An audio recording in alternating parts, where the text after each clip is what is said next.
Hello friends. आज हम the constitution of India का चैप्टर सेकंड स्टार्ट कर रहे हैं। इस चैप्टर सेकंड के इसका पार्ट जो 6 है, पार्ट 5 तक पहले पढ़ा चुके हैं। पार्ट 6 का चैप्टर सेकंड है। इसके चैप्टर फर्स्ट में स्टेट के बारे में दिया हुआ है, उसको हम पहले ही पढ़ा चुके हैं कि स्टेट का मतलब क्या है और इसमें दिया गया है। तो अब हम द एग्जीक्यूटिव, इसका जो है चैप्टर सेकंड द एग्जीक्यूटिव बात करता है। एग्जीक्यूटिव में द गवर्नर। आज हम जो इसको डिस्कस करेंगे, गवर्नर के बारे में डिस्कस करेंगे। गवर्नर के जो आर्टिकल्स हैं वो आर्टिकल 153 से लेकर के आर्टिकल 162 तक में दिए गए हैं। सारे गवर्नर्स के पॉइंट्स, जो गवर्नर्स अपॉइंट कैसे होगा, उसकी सैलरीज क्या होंगी, उसको ओथ कौन दिलाएगा, इस सारी चीजों के बारे में इन आर्टिकल्स में दिया गया है।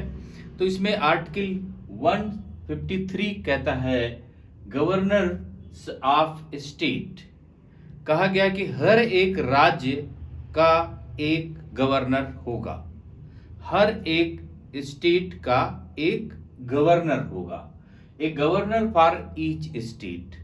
इसका आर्टिकल 154 कहता है एग्जीक्यूटिव पावर ऑफ स्टेट। जो एग्जीक्यूटिव पावर होगा स्टेट का वो कहां पर होगा, तो इसमें वेस्टेड इन गवर्नर। जो एग्जीक्यूटिव पावर होगा स्टेट का वो गवर्नर में निहित होगा। वो किस में निहित होगा? गवर्नर में निहित होगा।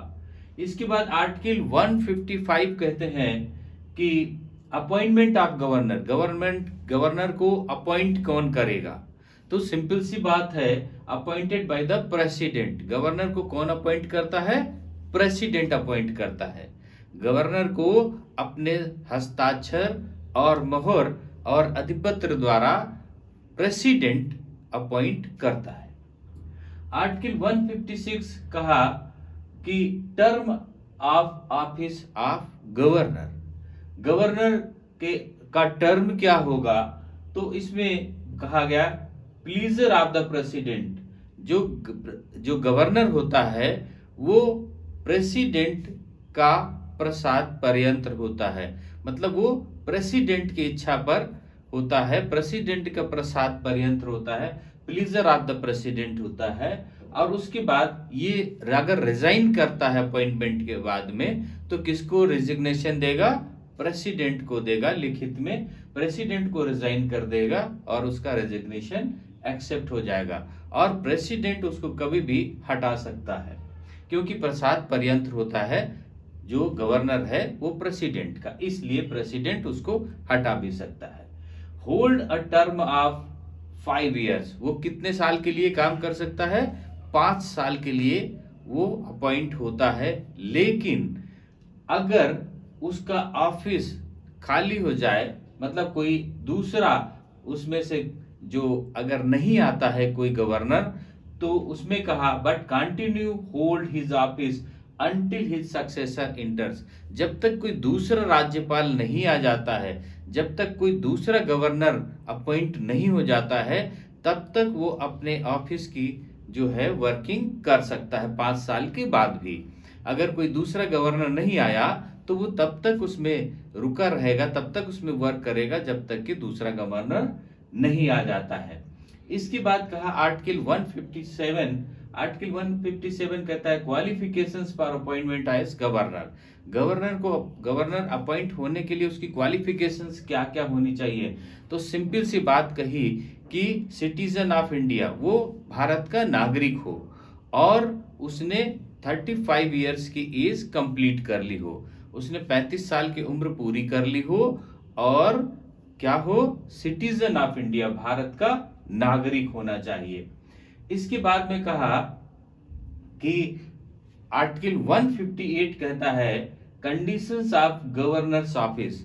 जो गवर्नर्स का ऑफिस होगा उसकी कंडीशंस क्या क्या होंगी, तो उसमें कहा he shall not member of house of Parliament. वो हाउस ऑफ पार्लियामेंट का मेंबर नहीं होना चाहिए, और house of legislature of any state, और ना तो वो house of legislature of any state, किसी स्टेट के हाउस ऑफ लेजिस्लेचर का भी मेंबर नहीं होना चाहिए। अगर मान लेते हैं कि वो मेंबर है, तो जिस दिन वो गवर्नर का पोस्ट अपॉइंट होगा उस दिन से उसकी जो हाउस ऑफ पार्लियामेंट के सदस्यता का जो दर्जा था वो उसकी वैकेंट सीट मानी जाएगी। इसके बाद कहा he shall not hold any office of profit, वो किसी भी लाभ के पद पर कार्य न कर रहा हो, वो केवल और केवल एज ए गवर्नर वर्क करेगा और अन्य कोई लाभ के पद पर कार्य नहीं करेगा। He use his office without payment of rent, वो अपने ऑफिस को, अपने रेजिडेंस को बिना किराया दिए हुए अपना यूज कर सकता है। उसके बाद he can get every privileges, उसको सारे लाभ प्राप्त होंगे, अलाउंसेस होंगे प्रॉफिट में, और जो उसको निर्धारित किया गया प्रेसिडेंट के द्वारा उसको सैलरीज होंगी, और जितने भी प्रॉफिट के चीजें हैं वो सब के सब उस गवर्नर को प्राप्त होंगी। और अगर वो एक से ज्यादा स्टेट्स का गवर्नर हो जाता है, 2 स्टेट का हो जाता है या 3 स्टेट्स का हो जाता है, तो उसमें से प्रेसिडेंट डिसाइड करता है उनके प्रिविलेजेस के, कि 2 स्टेट का होगा तो उसका प्रिविलेजेस क्या होगा। ये सारा का सारा डिसीजन किसका होता है? प्रेसिडेंट का होता है। इसके बाद कहा कि आर्टिकल 159 कहता है oath or affirmation by the governor, governor के द्वारा गोपनीयता, शपथ और गोपनीयता कैसे की जाएगी, उसको चीफ जस्टिस ऑफ इंडिया उसको शपथ दिलाएंगे, या चीफ जस्टिस ऑफ इंडिया अगर शपथ दिलाने में उस समय समर्थ है तो उनके द्वारा अपॉइंट किया गया कोई भी जज जो उसको वो अपॉइंट करें वो गवर्नर को शपथ दिलाएगा। आर्टिकल 160 कहता है इसका discharge of the functions of the governors in certain contingencies, तो इसमें कहा कि अगर कोई ऐसी स्थिति आ जाती है जिसमें गवर्नर की वर्किंग नहीं करता तो president makes a provision as he thinks, तो प्रेसिडेंट उसके प्रोविजंस बनाएगा कि जैसा वो उचित समझता। मतलब इमरजेंसी कोई आ जाती है तो इमरजेंसी कंडीशन में उसमें कौन होल्ड कर लेगा?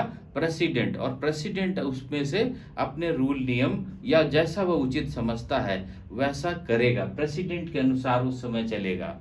अब आर्टिकल 161 कहता है power of governor to grant pardon etcetera, जो गवर्नर की पावर है वो पावर है क्या चीज? किसी की सजा में हिज पावर ग्रांट पर्डन, वो क्या कर सकता है? पर्डन, रिप्राइव्स, रिस्पाइट्स और रेमिशंस ऑफ पनिशमेंट, और ही सस्पेंड, रेमिट और कम्यूट द सेंटेंस कन्विक्टेड, जो पर्सन सजा याफ्ता है या जिसको सजा दे दी गई है किसी पर्सन को उस स्टेट में, तो उस स्टेट के गवर्नर को ये पावर है कि उसकी सजा को माफ कर सकता है, उसकी सजा को माफ कर सकता, उसकी सजा को कम कर सकता है, उसकी सजा को दूसरे में परिवर्तित कर सकता है। सपोज करते हैं कि मृत्यु दंड हो गया है तो उसको आजीवन कारावास में कन्वर्ट कर सकता है, ये उसको पावर है। किसी भी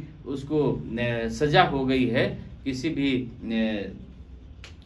उसको जो है तो उसमें क्या कर सकता है, अगर किसी भी अभियोग में उसको सजा हो गया है तो सजा में क्या कर सकता है? उसकी सजा को माफ कर सकता है, कम कर सकता है, परिवर्तित कर सकता है, दूसरे सजा में कन्वर्ट कर सकता है। ये सारे चीज उसको पावर है। ये 161 में दिया गया, आर्टिकल 161 में।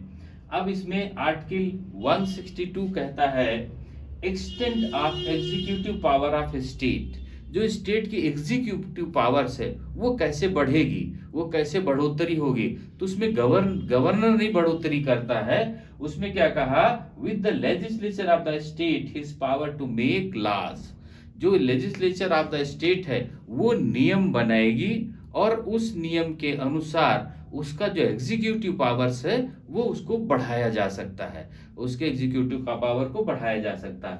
तो इसमें से जो आर्टिकल 155 है अपॉइंटमेंट ऑफ द गवर्नर, कि गवर्नर अपॉइंट किस सेक्शन में किया जाता है, ये अक्सर पूछा जाता है।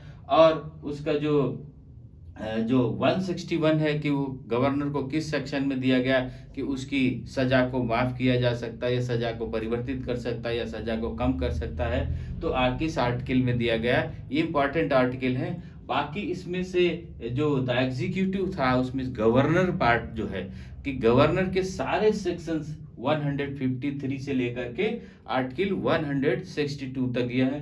वेरी इजी आर्टिकल्स हैं ये, इन्हें याद करने में ज़्यादा प्रॉब्लम नहीं होती है।